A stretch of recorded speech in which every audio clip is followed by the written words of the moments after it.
Welcome to Career Cravings with your hosts, Dev Ramcharan and Megan Reed. If you crave a better and more satisfying career, this show is for you. We're broadcasting live on Bold Radio Station every week. Now, here are your hosts, Dev and Megan.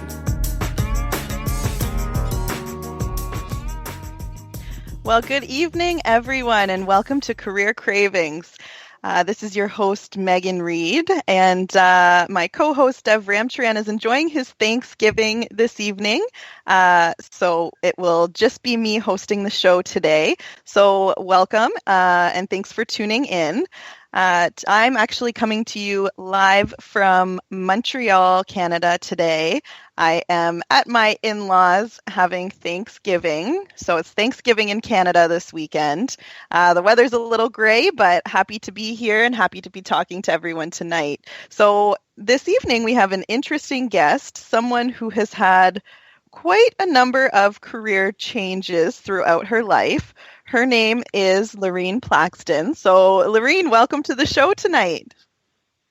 Good evening, Megan. Nice to be on and chat with you. Thank you. And Laureen's coming to us. Where are you located, Laureen? Are you in Victoria? I am in Calgary. Yes, you're right. I'm in Calgary now. Oh, you are in Calgary right now. Great, great, great. So we have a few hours time difference between us. So Laureen, just to get started tonight, could you tell us a little bit about your career path and some of the highlights on your career path? Okay, so I started in the medical world and worked in various departments there. And the reason that I chose to leave the medical world was because I decided that watching children pass away was not going to be the happiest part of my life. And I started towards a teaching degree at that point in time and doing a lot of traveling by myself. And one of the wonderful things, though, I did take out of the medical world was to talk to people when they were shortly or going to be passing away and ask them questions and get their insight into their lives and into the things that happened in their lives. And I got a lot of helpful comments from them to help me along my way. So when things started happening in my life, I was able to kind of reflect back and ask the ultimate question, is this really worth putting your time into, or do you need to refocus? And so it seemed often I would refocus and I'd move, or I'd change my career, or I'd travel to a different part of Canada, or I'd come up with a new life goal that I needed to achieve. And as it happened, I ended up being a mother of 3 children. They were quite young, and my husband passed away of leukemia. So when I went through that experience, I could tell you the one thing I remember people asking me is, do you ever wonder why it was you or why it happened to you? And because I'd had so many life experiences in the hospital and traveling, I was able to say, no, it happens to people. And I just happened to be one of those people that it's going to happen to. And despite the fact I had a 2-year-old, a 5-year-old, and a 9-year-old at the time, I knew that it happened. And I knew that it happened to real people, and it was happening all around me for many years before that. So anyways, that's a quick and a fast one. Although I have to be honest, I do get labeled a gypsy in many things in my life, mostly for career, lots for travel. And with that has brought me lots of good insight into how, what can I say, globally people deal with the same issues and people have the same journeys, and how once you listen to people across the world and listen to people even across Canada, we share a lot of the same things. Mm-hmm. I hope that was short. That was great, and I think right at the beginning of our show, it brings about the really important topic of being a widow, losing a partner, and also being a single mother, raising children and navigating your career at the same time. So I guess just even if I take it back a little bit, how did you decide to go into the medical field in the first place? How did you make that choice? I I love biology. I love anatomy.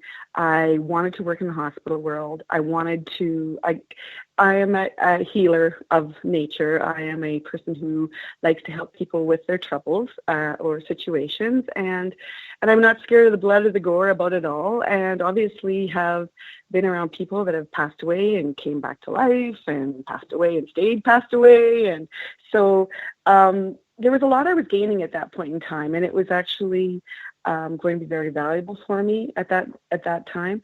So being in the medical world was fabulous. And then all of a sudden one day I remember working in the psych ward, and me and my girlfriend are on the way to Hawaii. And we both said, you know what, we're done. We've got to figure out in Hawaii what we're going to do. But we both wanted to leave the hospital. And so I remember saying to her, she who gets to the door first wins. So both of us, when we went on our Hawaii trip, decided what we were going to be taking when we got it back, and both of us started taking part-time classes. And I went to university, and she both went to university.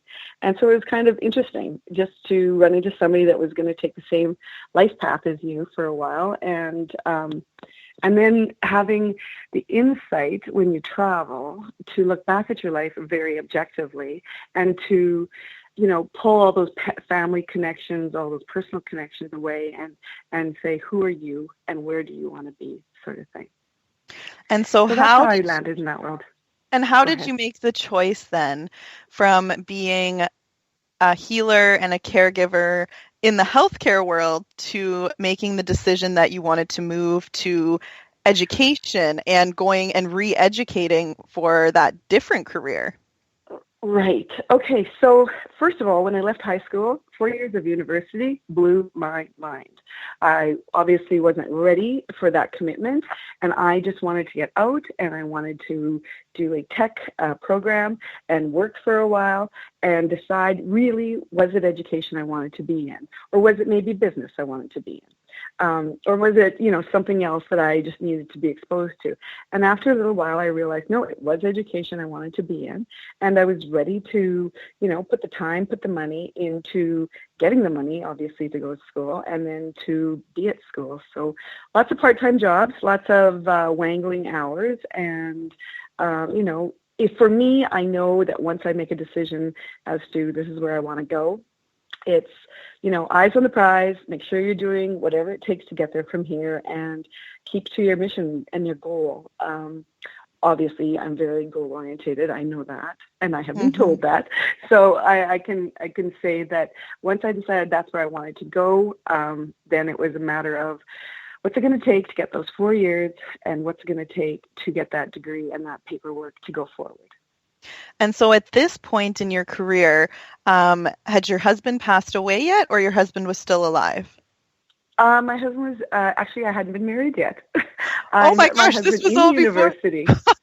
Yeah. Oh, this was all before you were married. Okay. Yeah. So you were in the working world, you left the medical world, re-educated, and then started teaching and met your husband while you were in school? Yeah, the second year I was in school, and the second year he was in school, we met. And we dated for a whole maximum of 6 weeks and moved in together. And then my whole caveat of the experience, because by then I'd done my traveling to New Zealand, Australia, and Fiji, and I said, that's fine, but when I'm done my degree, I either want to live in the mountains or by the ocean.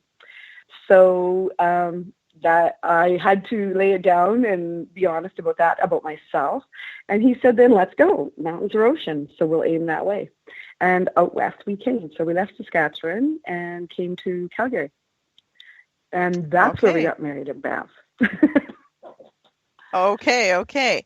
And so I know from what we've discussed prior to the show, you've actually done some other interesting things for work as well. So can you give me a bit of explanation about those different opportunities that you had and how those came to fruition in all of this? Okay.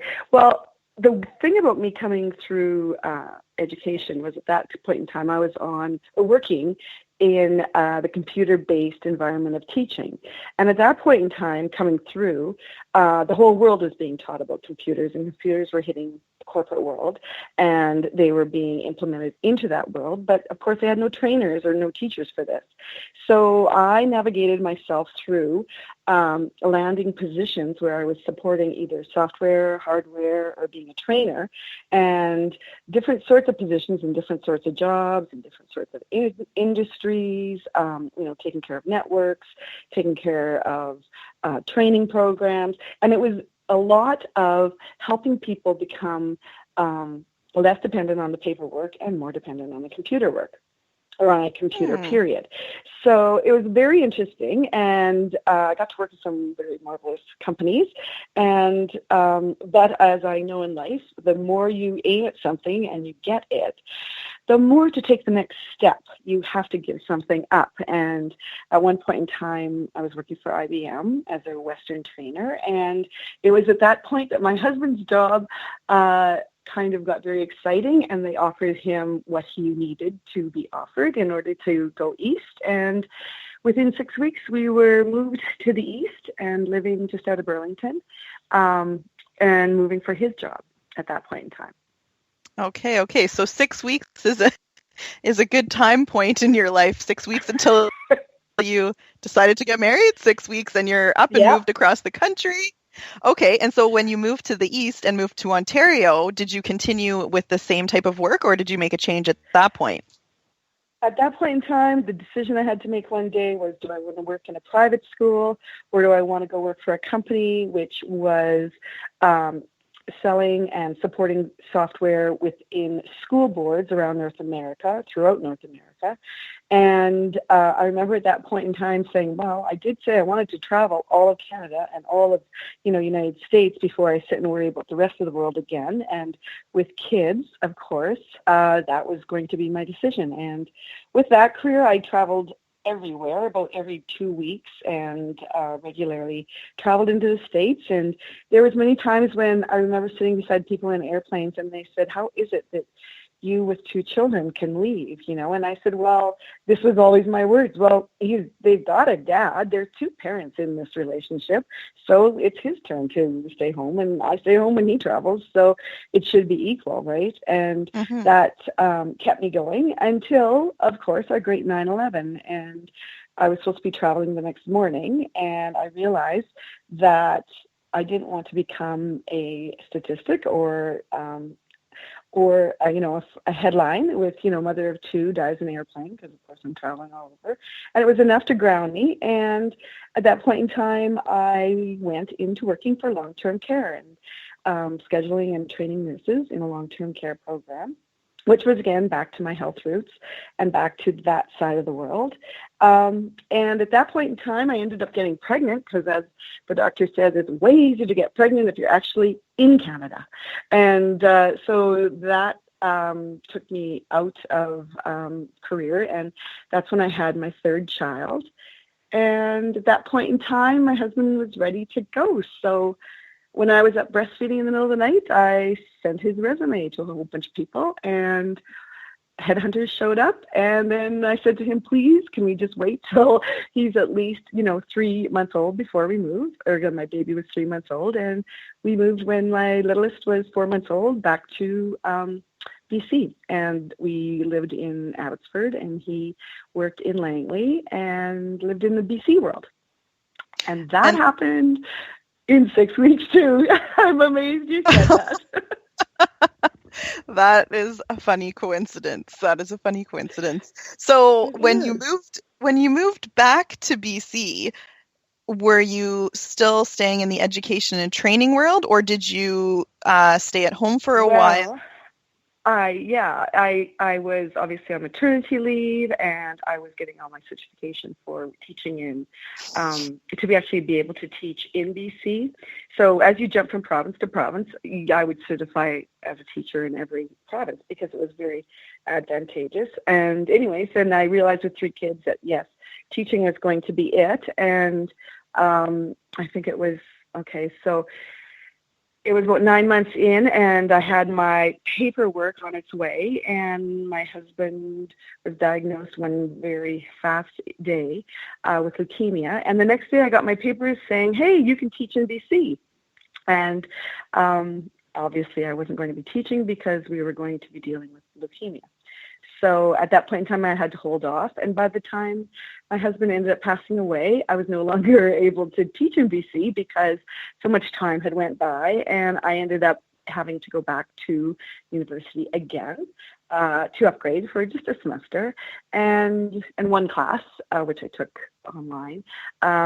And I ended up going into driving into Simon Fraser and getting myself a nanny for my 3 children and getting that one semester done. And the day I left my paperwork to apply for a job in the Abbotsford School District, by lunch I had a job, and I was working within 3 days after, and I was teaching there, and that was great. So in that time, of course, my husband had passed away. I had kids that I was taking care of, and they were growing up and going to 3 different schools at one point in time. But I still knew that if I was going to be able to support them, I wanted to be a teacher, and I wanted to work in the public school district, world right now. Okay. So that was that decision. And so just to kind of pause at that point, I think myself and probably a lot of people out there listening would wonder, how did you make all of this work? You have lost your husband. You have got to have a grieving period, but you have to be strong for 3 kids, and you have to continue being financially stable. So how did that time work for you? Good question, and I have been asked that many times. And as you know, I'm very goal-orientated. So because we just moved there, and of course we had all of our life insurance stuff renewed, as you do when you move from company to company. And of course with that comes you making some rough plans as to what would happen if either I passed away or what would happen if he passed away. And so you make these kind of rough plans with your life insurance people, and you talk about different things that you would do and how things would evolve and what would really happen. And at that point in time, when I knew my husband was passing away, I knew I had to become what is that word called? Anyways, I had to become the priority person to be able to do all of the paperwork. So you made sure you double checked that my name was on everything. You double checked that I was able to sign for everything for the house. And during that time, and actually for about, I think it took me about 3-4 weeks when he came home to pass away, I would take off, and my sister would actually be with him, and I would take off and go do whatever it took to get done. And obviously retouch your will again, because that's another thing you do when you move. And it was actually activating a plan, which I'd talked about within the last 2 years. And it was actually amazing to me how I just used that as my major project plan and then filled in all the blanks. There are many times when I remember saying, because I was dealing with different things after he passed away, going, it's a good thing that I have worked in the corporate world before to realize that half the stuff they tell widows is just scare tactics and, silliness. And oftentimes pressuring women to make decisions or to hopefully get your money is what they want. And I remember several times, being done breastfeeding in front of these people, walking away and saying, what's the worst that can happen? And they would lay something on me and I'd be like, are you kidding me? Is that what you really tell people? And it would be one of those things where I'd be like, man, I got to tell more people that when you get a car and it's got both of your names on it, for some reason they think you have to reapply for like the mortgage on it. And I'm like, no, the car money is coming from an account number. And as long as that account number is there and the money keeps going to you, you have no concern over me and this vehicle and the fact that he's passed away. So I basically lay down the death certificate, walk away and say, listen, I'm done playing with you people. So there was many times when I remember coming back and people say, how was your day? And I go, you wouldn't believe this. And it really upset me that for some reason, it was like the standard thing that they did to treat widows. And it was amazing to me how many things came up that took or tried to take away your credit rating. And I'd always been, like, I'd been at that point in time single more than I'd ever been married. So for me, all of a sudden, because I was married, I was going to be losing this credit level. And I was like, no way, this is not happening. And I got some really great advice from accounting people, and my, what am I going to call him? I'm going to call him my life plan person that came in. And when I said to him, what would you say to your daughter at this point in time? He would be really blunt. He says, this is going to be, a little tough because you're going to have to do this, this, and this. And I'm like, I don't care if it's tough.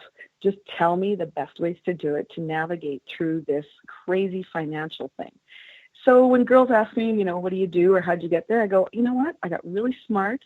I took my own personal PhD in widow survival finances, because it was about money that you had to make good decisions about, and it was about money that would easily have been wangled away from you if people could at any point in time get it. Whether it's the banks, whether it's company stuff, whether it's the company he was working for thought that they wouldn't have to pay me out on bonuses. And then, of course, you don't want to talk to Laureen on a Monday morning when I'm coming after the president. And I'm just like, whatever, I got 3 kids. It's not going to hurt my feelings to lay it on the line, sort of thing. And so people, I know there was times when people would say, I've never done that. I just walked away. And I was like, I'm not walking away. This is my money. This is what people say you're married for. So lots of times it was like, yeah, okay, let's grab one of the kids, put the 2 at school, and go take care of something, sort of thing. Yeah, it really sounds like you navigated being a widow early on very well, because I can't even imagine or put myself in those shoes, but I think I would just have no idea what you're supposed to do. So I think, one, hearing what you have to say is, I think, really good awareness for women and for men out there who do have a partner that, first of all, things can happen at any point in time, and you don't know when it's going to come, and you aren't going to expect that it's going to happen to you potentially, and you just have to be prepared, and then to move forward with the strength that you did and not let yourself be taken advantage of, I think is huge. And I think also the fact that you had someone there that you could ask, I guess, for support or advice, or a few different people, is really key. Just while we're still on the topic, is there any advice that you, as a mother of 3, would have for other women out there who could eventually or potentially be in the same situation as you? Well, there's a lot of interesting things. Of course, I have a list, right? So in my travels, my sisters would call me, my friends would call me. I was teaching with a guy who said, my mom has passed away, and we have to, he just had no idea. And I go, I know this is going to sound really strange, but I have a list of things to do. And so after I was done, I actually created this list thinking, I have 4 sisters. I am a group of 5 girls. I'm just going to be the first one through it, right? Could happen to anybody. And if it happened to my sisters, I wanted to be able to help them. Or my friends, I wanted to be able to help them. So oftentimes people will email me and they will say, hey, Laureen, I hear you have a list. And I go, yes, I do. And I do not mind sharing it. And I do not mind giving it to your friend, or when they're ready, when they need to talk to me, feel free. One of the things I did was, I know it's going to sound weird, but I had 2 other friends that went to elementary school with me who also were widows. And there would be times I'd put the kids to bed and I'd have a list of things and say, okay, what about this? What about this? What about this? What about this? And you just speak easy on it. And they wanted to speak easy on it. And they'd learn some things from me. I'd learn things from them. And of course, because I'm the person that puts things down on paper, I started creating this list. And since then, I've actually shared it with both of them, and they have passed it on. Because as we say, or this is what I say, the one group group of people or any team that you do not want other people to join that you might be in is the widow team, the widow group, and the people that are dealing with the same thing that you've dealt with. So in order to kind of get past that, when I would run into people that might have been struggling at any point in time. And there's times when they can't even talk to me, and I get it. I totally get it. But then when they come to that moment that they can talk, I usually say, I know this sounds weird. I've got this list. Are you interested? And then once they kind of land a little bit and realize that, these are normal decisions to be making and you're not losing your mind, it seems that then they can talk more. Then you can kind of speak easy about it, sort of thing, and talk to people and ask them those real questions, right? Because the one thing I remember putting at the bottom of this thing is, believe me, whatever you're feeling, you are not insane. Everybody feels it. It's normal. Feel it, grieve it, get going. But hopefully this will help, and hopefully you'll get going forward. Because usually people want to stall out, right? And I mean, one of the things about me is that I know I am not a procrastinator. So eventually I will rally and decide, okay, what's next? What do I need to do? So that what do you need to do question, if you can wake up every morning and say, what do I need to do? And it's only one thing, then one thing it is. And you might get to 2 and you might get to 3 as time goes, right? But for right now, you just wake up and say, one thing, please. And then you get to the end of the day and you stop and you just let it be. I feel like that's a very powerful advice. And I would say that because when I'm dealing with people who are grieving, and whether it's grieving the loss of a partner, a parent, or someone else, that grieving process looks different for everyone, and the emotions come and go. And my advice is accept it, don't judge yourself, and let it happen, because if you don't, you're going to pack it inside. If you avoid thinking about it, that's what will be unhealthy, and that will prevent you from going through the grieving process. You have to let yourself grieve. But I think that's a really powerful piece of advice for me, and for the people that I will work with in my future, that just one thing, just do one thing. And I think also I'll probably reach out to you for that list, because I could share it with a number of people as well. So that's great. And I think it's so true to you from what you've said so far today. You are a planner and an organizer and a doer, and you're a teacher and a helper. So for you to have a list and to use it to educate and help people through a similar situation, it really ties everything together so well. That is true. Yes. and it's weird because I have to say, for me, Thanksgiving was, for many years, when families get together and there's always someone with a dead relative. This is the one weekend for me that I went, I'm not going somewhere to have turkey with somebody's friend who happens to be the dead relative, right?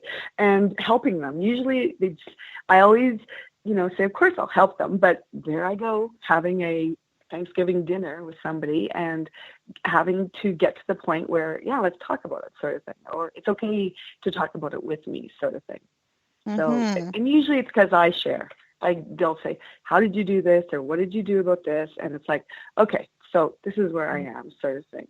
And I've had many times where people will say to me, I don't have children, but they might have companies that they need to deal with, right? Like if your husband has a company or a partnership, and they need to understand that part. So just knowing corporate and knowledge. The other thing is I remember spending many, many hours being educated in regards to wills, and how in every province and in every state, the way that they process wills and probate and estate are all different.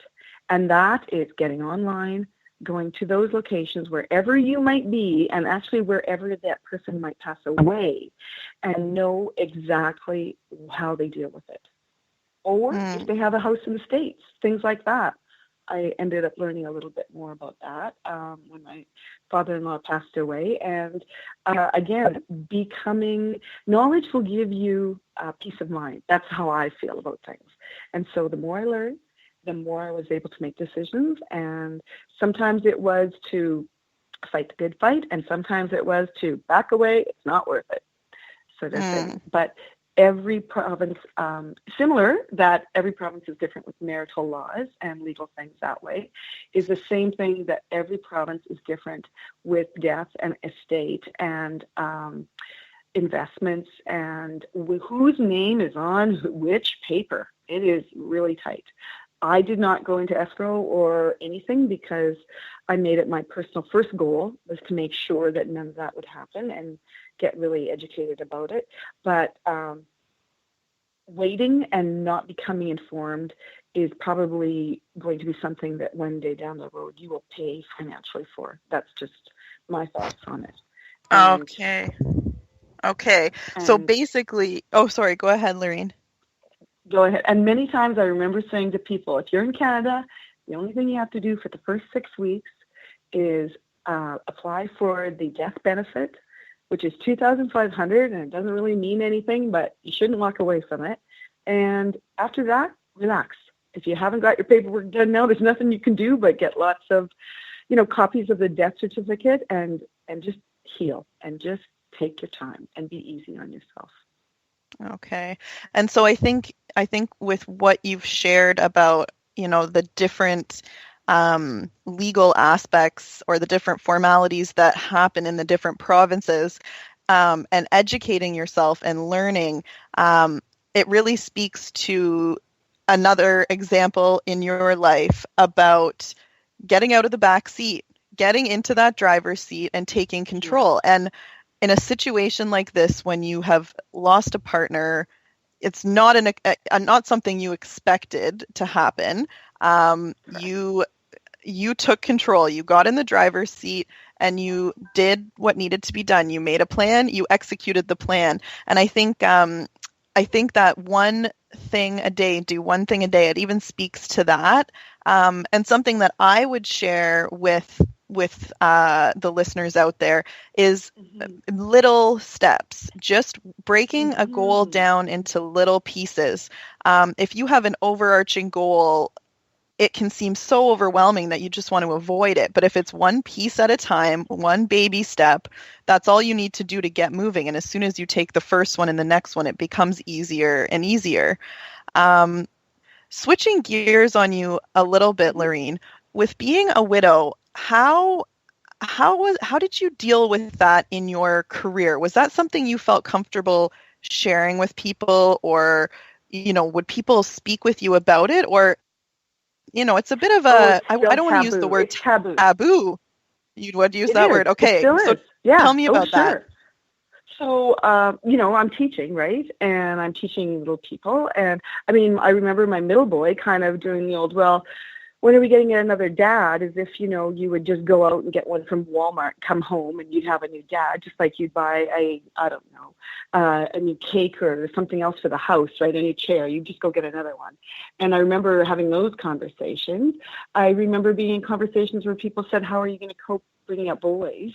And you're a woman. And I was like, I don't know what you're talking about. Like, I'm a sex educator. So, like, yes, I'll let you know that the week after my husband passed away, my oldest said, so Mom, what is masturbation, right?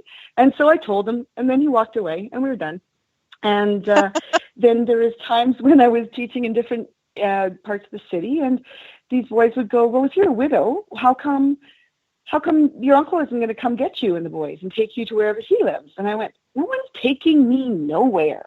Right? So learning just to explain to people that in this culture, I can be a widow. I remember one time my sister and I are sitting there and we're talking about, oh my gosh, I just forgot I'm a single mom, right? and we're going, why do I not feel like a single mom? Why am I not a single mom? And so as we're analyzing, with our wonderful bottle of wine that can give you all the answers of the world, what we came up with was historically, single moms were supposed to be uneducated. They were supposed to be without options for education or choices. They were not supposed to be owning a house. They were not supposed to be able to take care of 3 kids by themselves without some sort of man support, or taking care of a house by themselves without man support. And we were supposed to definitely not be able to make, money to support 3 children, because 3 is such a big number. I could talk to that later. But anyways, and apparently, there's a lot of opinions, and there was a lot of religious opinions that I was exposed to, and how people wanted me to fix what was happening to me by having a guy come into my life, and that would make everything better. And I remember saying, hello, there is single moms out there everywhere in this world that are more than capable of handling life. And I'm just going to be one of them. And I'll be single, and I'll be a widow. And every once in a while, people get me mixed up and they say I'm divorced. And does that come, as a shock? No, that just gets a little bit, I don't know, one of those moments where they kind of want to choke their tongue down, I guess, when they say, when were you divorced? And I was, no, I'm not divorced. I'm a widow. And for some reason, you can see it in their faces. They just want to exhale, I guess is what it is. But, and then I'm usually the one walking them through it going, it's okay. Life goes on. My children are fine. I'm fine. I'm no different than a single woman having taken care of their children. So let's get on with what we were doing, because it seems like at that point in time, people do stall out, and they just don't really know how to react. Because go ahead. Stop there. Well, I would say, so you gave us some advice for women who have families and for people, or for women out there who may be widows. On the opposite side, I guess, what advice would you give to people who encounter someone who is a widow? Oh my gosh. Just like this last week when one of my girlfriends at work, her sister-in-law passed away from cancer. And this is all I did for the rest of the week. Go talk to her. You're her normal. Just talk to her. You don't have to talk to her about the obvious thing. Just talk to her. Mm-hmm. Several people totally did not, how do I say, they were not able to actually say anything or do anything, so they disappeared. And they went, I couldn't cope with it. And I was like, you couldn't cope with it? What kind of a spineless story is that? So there were times when I called people on their spineless stories, and I went, good for you, walk away. But don't think I'm asking you to be back in my life. Mm. So basically, talk to step them up. About sports. Yes, step up. Yeah. And that's actually what I learned in the hospital when I was with the people who were dying, because everybody would go, oh, they have no family. And I was like, well, I'll go talk to them. They're dying. I know they're dying. They know they're dying. Why can't we talk to them? They just want to talk about things like their garden and the weather and maybe their grandkids, right? That's what they want to do. Just talk. So lucky me, I had lots of time to talk. Yes, and I think it's fitting that you had that career experience that gave you that awareness or understanding before any of this ever happened to you. Exactly. The wild thing happened to me, and I'll just, when you say that, I can explain why I say that, is I remember getting on the airplane, going to Australia, and a woman sat beside me, a young girl just like me sat beside me. And as the days went, she explained to me that her husband had died of this leukemia. And I knew about the leukemia because I'd been in the hospital, and I worked in nuclear medicine, and I knew how in 6 weeks your husband would die. And she was one of them, and she had 2 small kids, and she was coming on this trip to clear her mind and to decide where she wanted to be and how she wanted to get there. So I was really fortunate to be with a woman who went through a lot when she was just young, and she was from Vancouver. And so when someone said to me, do you think it could happen to you, or why is it you? It's like, I've already had that person in my life. So I totally know that they're real, and I am too. And let's go forward. Okay, so it was amazing, all of the signs and all of the things that helped me get through it. Mm-hmm. And so to switch gears on you again, you mentioned, I guess, you have a plan, and you don't normally or necessarily flesh it all out detail by detail, but you do have a time frame, a bit of a plan made.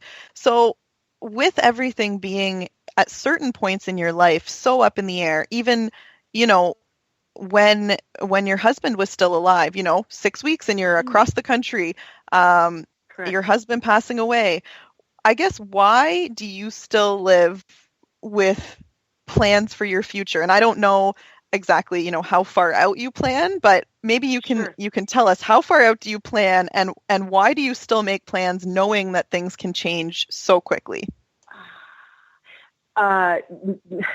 Exactly. Number one, for me, 5-year plan, important, so that I know what needs to happen or what will happen. 10-year plan, so that if things start going towards that plan a little quicker, or opportunities come in to have things go a little quicker, you can identify where you want to be going. For me right now, I'm at the end of the 10-year plan for the boys, because I've got 2 that are going to be moving out within probably a year or 2, and I'm going to have 1 left. And so at that point in time, it's switch houses, downsize. You can relocate if you choose. And because I'm only taking 1 now, and to me, 1 child is absolutely a dream compared to 3. Although I've moved from Vancouver world to Calgary world with no job, downsizing my house, moving my 3 kids, and landing here in the middle of Stampede, which is kind of wild, and going, I can do it if I'm planned and I'm organized. And landing, my classic story is, there I was in Walmart getting a phone call and I got a job. Or there I was by the pool getting a phone call and I got a job. So my jobs don't always come when I'm sitting around here at home waiting for something, miraculous to come.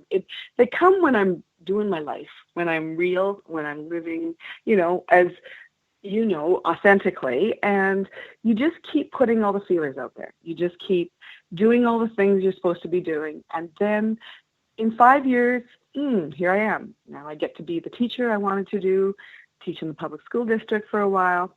Will I be here forever? Probably not. When opportunity knocks, I'm going forward. And it might not be in the public school system. But for right now, being a teacher is what I can do to support my family. Okay. And so in the last 10 minutes of our time together, I want to ask you a few questions that we do like to ask our guests. So the first question I have is, what would you tell your 21-year-old self about career today, if you could? Thank you. Being that I was on the cusp of the old boys club for most of all my career, I would tell my 21-year-old self, when you have that other job, leave sooner. Don't sit and wait for your 5-year PIN or your 10-year PIN or God knows whatever else people think should have happened in those days, but move quicker.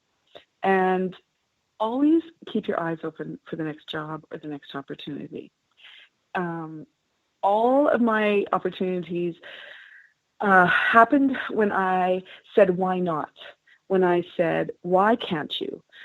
When I said, why not me? Why not me? Why can't I be this job? Why can't I do this job? So don't let your mind be the first thing that kills your dream, and get out of the backseat of your own life. Okay, and it comes full circle again. Doesn't it? Yeah. So with that advice, is there anything that you regret in your career, or anything you would do differently if you had the choice to turn back the clock? If I turn back the clock, well, it's kind of funny because I remember saying, I need to have a husband, to have children, and without a husband, I shouldn't start my family. And I think now, in the environment that we're in the world we're in, I have now, and I'll say in the last 2-3 years of my life, given advice to girls or young women who are career bound, but just kind of forgot about that child thing. I would say out loud to them, but more often, if you want a baby, go have a baby. You need a couple sperm and off you go.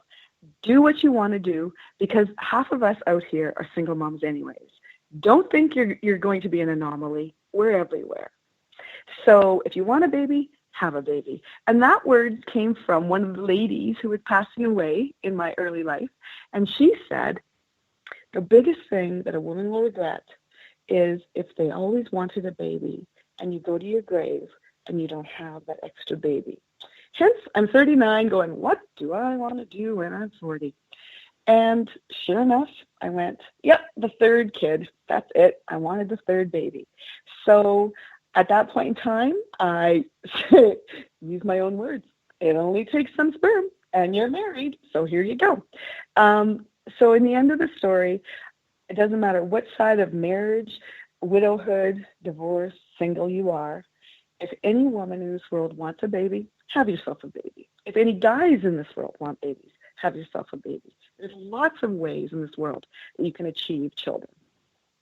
And I think it's really challenging such a prevalent message out there in society that is, don't do it by yourself. Oh, that's taboo and that's bad. And you're not going to be able to give a child what they want if you're a single parent. Oh, heaven forbid you have a child and you don't have two adults.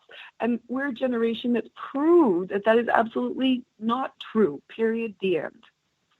And I think that is a very good point. So in your case, you did choose to have your children while married. You didn't expect to be a widow, and you have now raised almost 3 children into adulthood. And it sounds like from what you've said, they're quite happy, healthy, well-adjusted kids. Absolutely. Absolutely. And and women can bring up boys and men can bring up girls. And as a teacher, I often use the words, no more mother guilt, no more parent guilt. Quit listening to the old wives' tales and don't take on guilt, because that's what starts to eat you up. So a couple more questions before we go to our break. The next one is, what do you want to hear people say about you the day you retire? Oh, that's the first one that made you go silent, Laureen. Yeah. For one thing, I actually remember saying when I chose to make the decision to stay home with my kids, like full stay home with my 3 kids post my husband passing away, I called that my first retirement. I go, this is going to be like retirement. I don't have to go to work, but I have a full-time job at home. And I'm going to take care of this crazy monster house and do some crazy things and enjoy my kids. And it's going to be my first retirement. So when everybody else goes to retire, I'm going to keep working. Because really, I'm finding a lot of people don't know what the heck they want to do in retirement anyways. And they've held off on so much in their lives. And they're either ill or they're not well, or maybe they're disabled and not able to have mobility to go and do all those dream things that they want to do. So when I retire, I think they're going to say, oh, she must be done traveling. Because for right now, the gypsy in me will keep me going. And I don't care how long I work, or there is no number sort of thing, because I'm taking a different road. And I've always wanted to take the road not taken. So I think my retirement is going to be a career change. And it's going to be something that is going to be obviously helping other people. Okay. And between now and that time where you retire and you in some way continue to help people, what are 3 key things that you may want to accomplish between now and then? 3 key things. I'm going to do the book, as I spoke of before. It's sitting here. The other thing I'm going to do is support my boys to land their jobs. I've got my MET boy here right now in state. I'll have a business admin guy. Just support them, because once they land, they don't need you anymore. They don't want you in there. Like, you know what I mean? The goal is to make them independent, right? So to have 3 independent boys living independently, happy elsewhere, in whatever that looks like for them, that's another goal. Book. Stay healthy. Absolutely.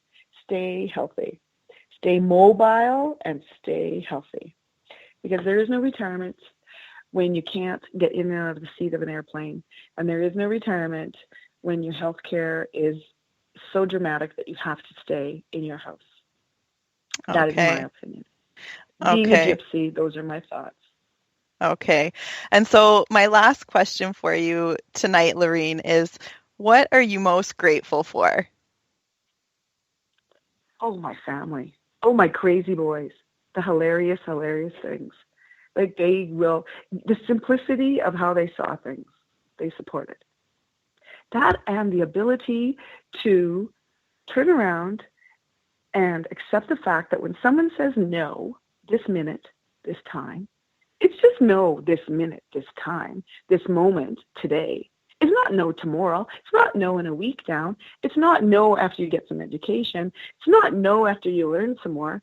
So for me, accepting the fact that no does not mean you stop and quit trying. No just means this moment, this time. And try it again, go at it a different way, get objective to it, and figure out another path. That is a great thing to be grateful for, and a great lesson and awareness for other people to have. I want to thank you so much, Laureen, for coming on the show tonight. I think what you shared with us was powerful, informative, and I hope really helpful for somebody out there listening, or even people out there listening who may know someone going through a similar situation to you. So with that, we will go to break, and we'll be back in a few seconds. Thank you.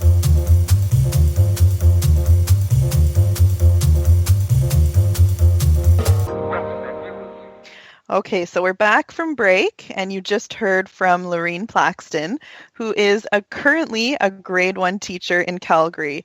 So I am in some ways a little speechless as to how to reflect on everything that Laureen has done in her life, has gone through in her life, and all of the information that she shared with us. I feel like she had such amazing advice and lessons that so many people could benefit from.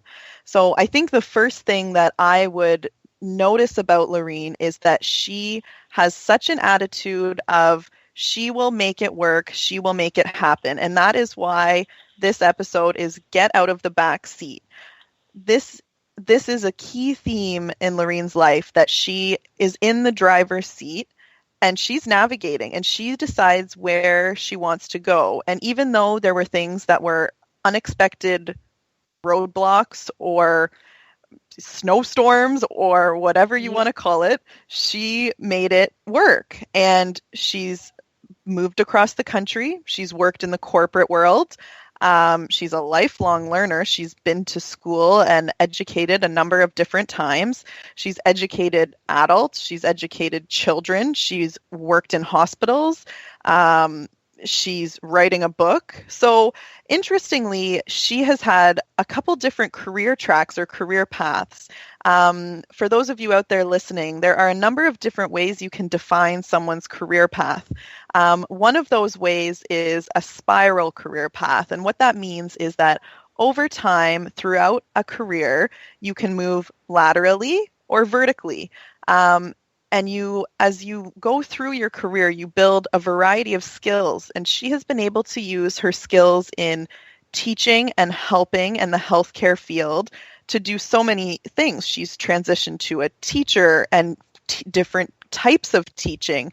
And even what she spoke about as far as educating and supporting people through losing a husband or losing a partner, in that list of what do you need to do. So I think everything ties together so well, yet it's so unique in the specific experiences that she's had. I think her advice of leave sooner is also very powerful, because I have worked with so many people who just stay in a career because it's safe and comfortable, but they're not happy. So I think her advice of leave sooner, if you're bored, if you've plateaued, if you are not finding joy and fulfillment in your career, leave. take control, get in that driver's seat and find a new opportunity.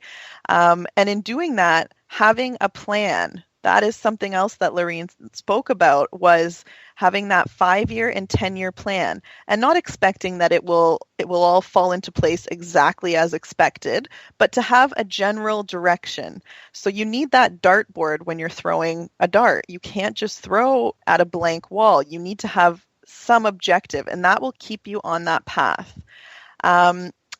Something else that really stood out to me was the advice of question yourself. Why aren't you doing it? Why not you? If someone else can do it, if someone else has done it, why can't you do it too?